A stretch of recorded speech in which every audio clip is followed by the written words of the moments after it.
Hello, my name is Maiko Bibaling and this is my final laboratory project, Easy Recipe File. The purpose of this website is to provide a digital space for users to organize and manage their personal recipe collections. We start with the authentication system.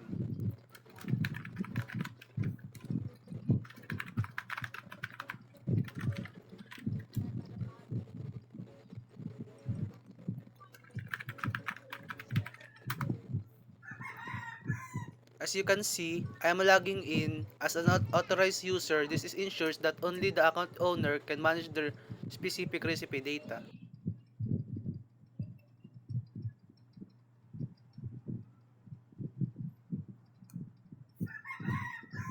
Now, look at the core functionality. I will now add a new recipe called chicken adobo using this interface.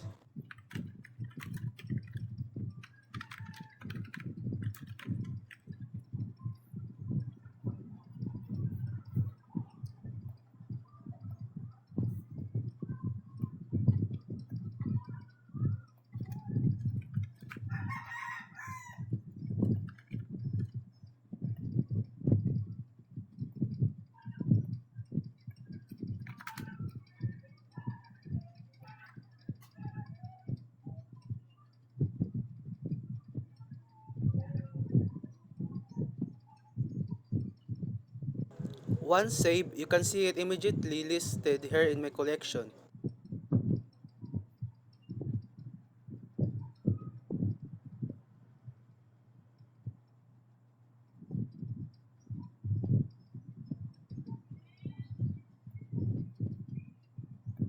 Then here, I can easily edit and delete if no longer needed.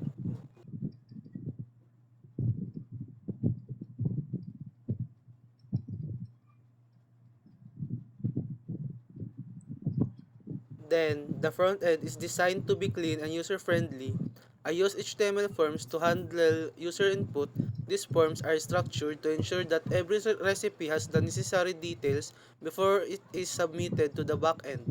The navigation bar allows users to move seamlessly between the homepage and their collections.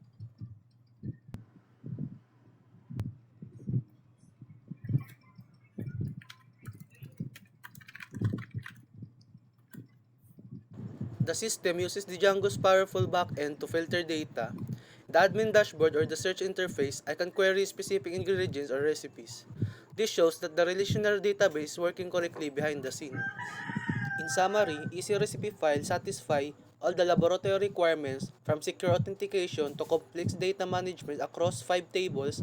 All source code and documentation are available in my GitHub repository. Thank you for watching.